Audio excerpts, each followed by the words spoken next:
العاوي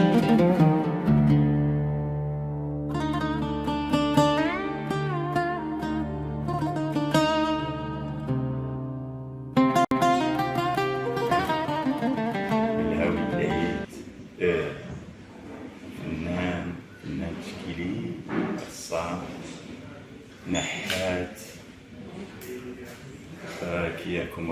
j'ai commencé très il y a longtemps quand j'avais je veux dire le premier départ c'était on va dire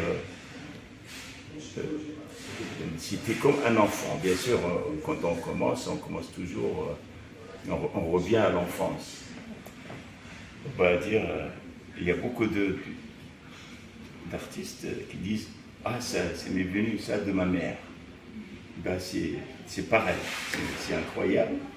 Mais j'ai lu dernièrement, et c'est vrai, si on est artiste, c'est la maman qui vient en premier. Donc votre maman, elle était artiste tchiha, oui, elle faisait de la broderie, elle faisait donc de la couture, elle créait des choses, tu vois, comme le tricot, etc. Mais c'est une femme qui est illettrée, qui ne savait ni lire ni bon. Mais elle avait cette fibre artistique, donc elle faisait des choses de travail manuel. Elle était sensible, comme beaucoup de femmes d'ailleurs. Les femmes, elles sont beaucoup plus sensibles. Donc voilà, ce jour-là, je suis venu avec un livre de l'école. Et puis, j'étais en train de copier une image. Alors elle passe derrière moi et elle a vu ce que j'étais en train de dessiner. Ah, il m'a dit, c'est joli, mon petit, c'est beau. Alors il l'a pris, elle l'a embrassé, elle a mis un peu de sel derrière, elle l'a plaqué au mur. Et ça m'a jamais quitté. On peut dire que c'est grâce à elle. Et donc j'ai toujours continué comme ça dans cette voie-là. Et bien sûr, j'ai fait mes études à Casa. Après avoir eu mon brevet. Donc j'ai eu mon père qui est décédé avant avoir mon brevet. Et puis j'étais obligé de travailler et aussi d'aller à l'école pour nourrir mes frères et sœurs, comme j'étais l'aîné. Et c'est une enfance difficile. Une enfance très difficile pour une maman qui savait, en fait, en tous les cas, elle avait fait le possible pour nous nourrir. Et puis moi, je l'ai aidé un petit peu. Et après, je ne sais pas ce qui m'est. J'ai fait tout mon possible pour avoir mon passeport. Donc, voilà. Et ce jour-là, comme on peut dire qu'à chaque fois, quand je pense à quelque chose vraiment profondément, eh bien, il n'y a rien à faire. Elle arrive, cette omnia kajini, tout de suite. J'arrive à faire tout ce que je pense. Eh bien, donc voilà, quand j'ai eu mon passeport, on a eu un ami de la famille qui travaillait déjà en France. Et je lui ai demandé s'il pouvait me faire un papier. Donc, voilà. Oui, quand ça s'appelle un certificat de confiance, d'hébergement. Voilà. Donc, il a tout de suite, il est venu avec moi. Et on a fait le nécessaire. Il s'est passé, je crois, une année. Et l'occasion est arrivée avec les frères d'un ami de classe qui est parti en vacances en voiture. Alors, donc je leur ai demandé s'ils pouvaient m'emmener avec eux à Paris. Eux, ils allaient en Hollande, ils allaient faire un tour en Europe. Il m'a dit d'accord. Donc je suis parti avec eux. J'avais pas d'argent. J'avais 50 dirhams. C'était en 69. Oui. Et j'avais une chemise, un pull et un pantalon, pour aller là-bas. En tout cas, ils m'ont déposé sur les Champs-Élysées. Moi, j'ai dit, waouh, c'est génial.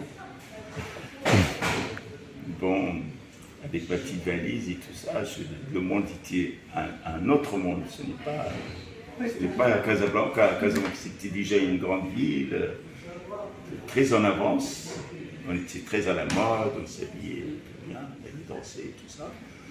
Mais bon, Paris, c'est autre chose. Donc j'étais comme un enfant avec la bouche ouverte, les yeux également. Voilà, et puis, donc j'avais cette adresse de cet ami de famille, et c'est loin, c'était environ 15 km de distance entre là où j'étais, sur les champs, et puis l'endroit où, quand je voulais demander un renseignement, donc personne ne pouvait me donner un renseignement. Finalement, j'ai regardé le plan de Paris à la sortie du métro et j'ai regardé comment pour aller à cet endroit. J'ai vu que la Seine allait par là. Je suis allé rejoindre la Seine le plus proche possible. J'ai suivi la Seine jusqu'à chez notre ami. Donc il m'a logé cette nuit-là. Il m'a dit, tu sais, Belaïd, je ne peux pas te loger. Parce qu'ici, il est juste temporaire et si le patron le sait, donc il va me virer. Donc moi, le lendemain, pratiquement, je n'ai pas dormi. Donc il fallait que je parte. Donc j'avais pas d'argent, j'ai pris ma petite valise et je suis parti dans le centre de Paris, vers le Louvre. Moi, je voyais que le Louvre. C'était ça le rendez-vous. Voilà, je suis parti, j'étais crevé, j'avais pas mangé, rien. Donc, j'y suis allé. Je dis, tiens, bon, voilà, j'ai pris cette avenue-là, avenue d'Opéra. C'est l'Opéra et le Louvre en face. C'est une seule avenue, c'est chouette, c'est ce qu'il a fait. La ville de Paris, wow, c'est magnifique, c'était pour moi. Donc voilà, c'est chouette. Et alors, je ne sais pas comment j'ai fait, je ne sais pas, comme si quelqu'un me guidait. Il dit, tiens, je vais tourner par cette rue-là. Je vais tourner, donc j'ai tourné dans cette rue-là, j'ai vu une porte vitrée, un peu comme ça. Vitrée, et c'est écrit dessus Maroc. C'est chouette, le Maroc. C'était la maison Rouge? Hein? C'était la maison Rouge? Non, c'était le restaurant Maroc. D'accord. Un restaurant Maroc. Donc voilà, j'ai frappé, justement, c'est pas loin des centres de tourisme du Maroc, là-bas, sur l'avenue. Et donc j'ai frappé à la porte. Alors il y a une personne qui sortait, hein, donc il me dit, monsieur, qu'est-ce qui se passe? Je lui dis, écoutez, je cherche du travail. Voilà. Bon. Il y a le patron qui arrive en courant, il me dit, qu'est-ce qu'il y a mon petit? Je lui dis, écoutez, j'arrive du Maroc, j'ai pas d'argent, j'ai faim, j'ai pas où dormir, tu sais. Et il dit, écoute mon petit, tu es ici chez toi. Tu manges, tu dors et tu travailles et on te paye. Tu vois. Et puis ben, je revenais pas, tu vois. C'est incroyable, les portes s'ouvrent, tu vois, partout. Mais il y a quand même un truc. Donc voilà, je suis resté là 1 an et demi dans cet endroit. Il m'a fait les papiers, j'étais heureux, très heureux. J'ai trouvé 8 personnes du Maroc qui travaillaient là. Moi aussi, donc j'ai travaillé dans le restaurant. Il m'a fait tout ce qu'il fallait et puis je suis resté 1 an et demi. Et après, je suis rentré au Maroc voir ma mère parce qu'à chaque fois, il m'appelait. Tu vois. Et puis finalement, donc je suis retourné encore au Maroc. Après, je suis parti avec Françoise, mon épouse. Je l'ai rencontrée tout de suite en fait. Je l'ai rencontrée la première année. Et puis, je l'ai amenée Donc, mon but, c'est surtout apprendre à peindre et à dessiner et à sculpter, à faire tout ce qui est artistique. Voilà, moi je suis venu pour ça. Ce n'est pas pour travailler. Voilà. Et donc je cherchais des cours. Je suis allé dans les cours de la ville avant. Les cours de la ville à Paris, en France, enfin ou presque en France. Et il y a toujours des endroits, des écoles ou bien des ateliers d'artistes, ceux qui veulent apprendre. Il y a des professeurs, il y a tout ça. Et j'étais accueilli tout de suite. Et il fallait payer quelque chose, je n'ai pas payé. Ils m'ont dit, vous monsieur, vous n'avez rien à payer, vous venez seulement. Et c'est parti comme ça, d'une académie à une autre. Je faisais peut-être 4 académies dans la semaine. Pour celles que. Donc, j'apprenais des cours aussi, des cours d'art. Et il s'est trouvé dans la ville où j'habitais. Donc quand j'ai quitté ce restaurant, j'habitais dans une autre petite ville à côté de Paris, où il habitait Françoise. Et Françoise, elle m'a conseillé, elle m'a dit de voir son frère. Son frère, c'est un artiste, et son père également. Et il m'a dit, écoute, il y a une académie qui est là, pas très loin. Si tu veux, tu peux t'inscrire là-bas. Et là, j'ai commencé la sculpture, la peinture, le dessin. D'ailleurs, avec ce professeur-là que j'ai fait en 90. Le tableau floral. Voilà, le tableau floral, tout à fait. Et j'allais dans d'autres académies à Paris. Je n'arrêtais pas. Et d'ailleurs, en 72, je faisais déjà les portraits sur la place du Théâtre. J'avais 22 ans. Et il fallait gagner un peu d'argent. Parce que je quittais, là où je travaillais, je quitte, je ne reste pas dans la vie. Parce que c'est toujours difficile, compliqué, etc. Je ne sais pas, je ne me rappelle pas du tout, mais en tous les cas, j'ai changé de place sans arrêt. Et puis, quand j'étais à la place du théâtre, je gagnais quand même pas mal d'argent.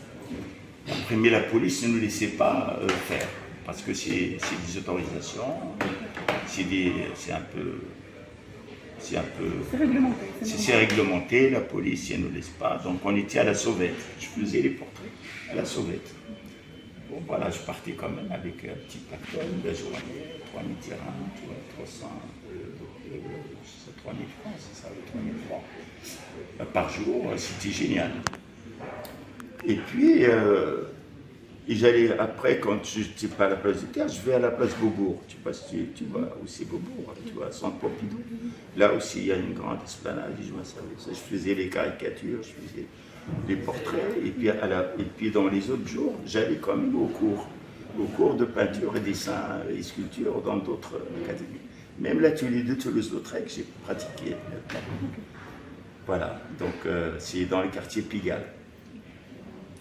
J'ai laissé ma place là-bas, vraiment, c'était génial. J'ai eu des bons professeurs de peinture et dessin et aussi sculpture. Ils ne sont plus là aujourd'hui, ils sont décédés. Je me suis rendu l'année dernière sur leur tombe et quand je dessine, tu vois, dans les souks, c'est pas croyable, vous allez jamais croire, ils sont toujours là avec moi. Mon professeur de dessin, il est avec moi. Quand je me vois faire quelque chose, il me dit, mais non, c'est comme ça. Et tu vois, c'est fou ça. Il est là, il est en train de me dire, tu ne te rappelles pas de la leçon, etc.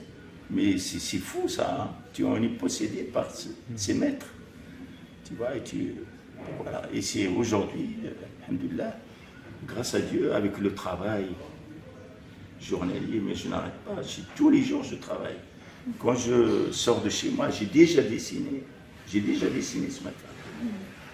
Et tous les jours, je donnais des cours pour la ville. On a créé plein de choses ici pour cette ville, qui est magnifique. Et après avoir, parce que j'ai décidé avec Françoise de revenir au Maroc, et à elle pour qu'elle se mette dans le... Je veux dire, pour qu'elle me suive, il fallait qu'elle réfléchisse au moins 10 ans pour revenir, laisser son pays et venir avec moi. Venir avec moi, donc vraiment. Donc, bien sûr, on avait 10 enfants. Les enfants, on les a laissés, ils ont fait leurs études, ils sont adultes, ils travaillent. Et après, on a quitté la France. Donc, on a cherché ici, au Maroc, dans toutes les villes du Maroc, le nord au sud, du nord au sud, en camping-car. Mais 2 fois, on l'a fait. Avec Françoise, on l'a fait. Assila, Tanger, Gaza, Rabat, Mohamedia, tout ça, ça nous... Finalement, donc on a... Ici, Essaouira, c'était vraiment... On ne pensait pas du tout, parce qu'Essaouira, ce qui nous faisait fuir d'Essaouira, c'est le vent, en fait. Si le vent, on dira Essaouira, le vent, et tout ça. Mais on venait quand même en vacances, ici, une nuit ou 2, voilà, et après on part. Et donc après avoir exploré pratiquement toute la journée, je vous présente le directeur. Non, je ne suis pas le vôtre. Par contre, je suis votre secrétaire, votre téléphone n'arrête pas de sonner. Si vous pouvez les arrêter, ça serait gentil. Ah, merci beaucoup. C'est gentil. C'est gentil à vous, monsieur le directeur. Très sympa. Je l'ai mis dans mon sac là-bas. Ah, ok. Oui, à côté des gens.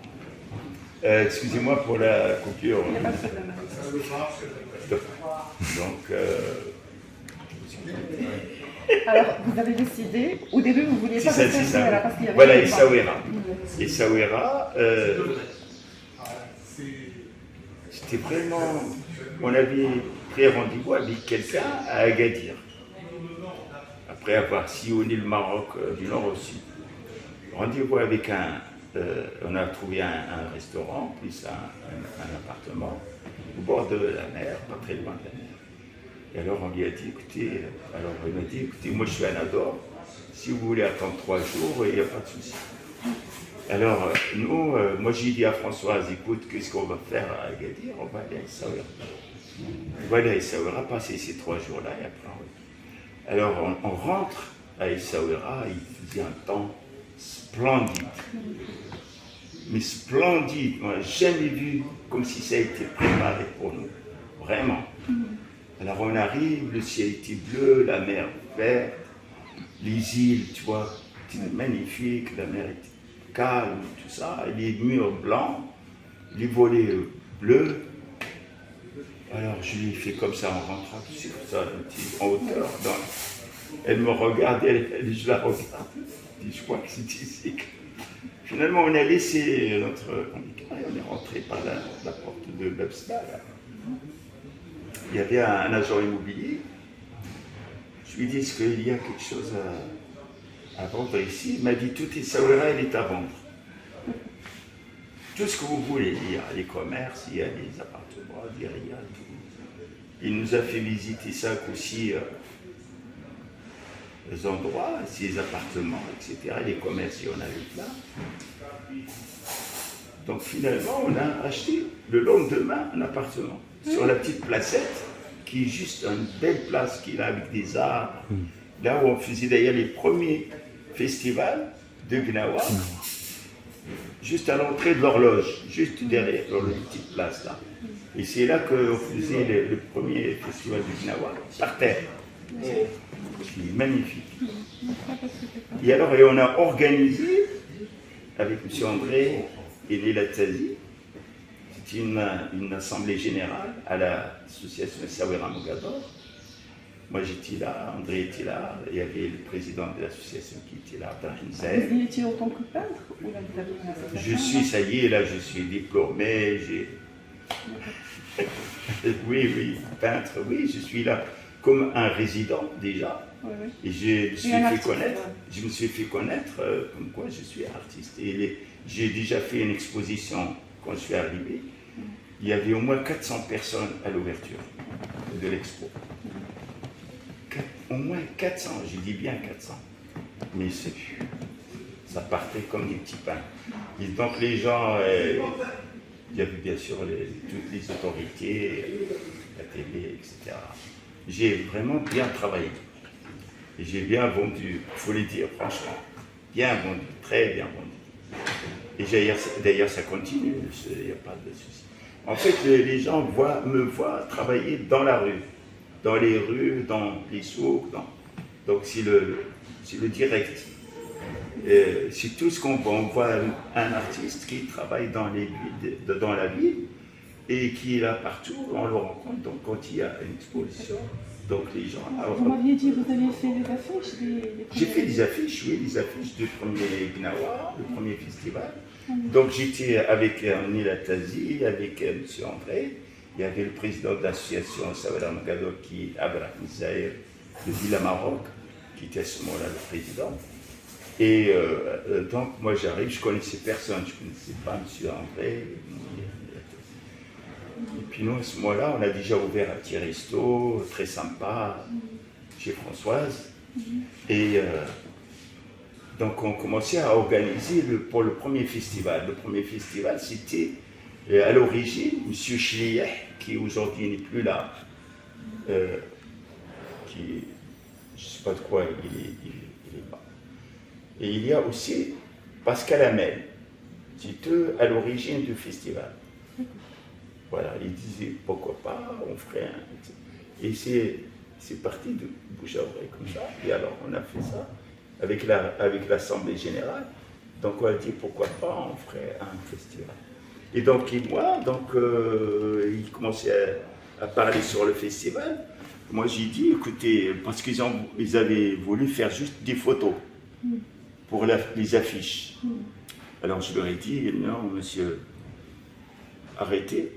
Ici, il y a des artistes, il y a une école avec une section d'art. Pourquoi on ne ferait pas, appel à des artistes de l'école et puis on ferait un concours et puis à ce moment-là, la meilleure, on la fera. Il m'a dit, M. André, il me dit, vous voulez vous en charger? Là, je lui ai dit oui. Et alors, comme ça, il m'a dit, allez-y. Et donc, c'est parti comme ça. Donc, le premier, deuxième, troisième, le quatrième festival. Et après, on a changé parce qu'il fallait, je ne sais pas pourquoi, ils ont arrêté. Mais nous, on donnait quand même des récompenses aux autres. Le président de l'association, Sawara Magado, M. Abraham Zahir, il donnait même de sa poche aux autres artistes.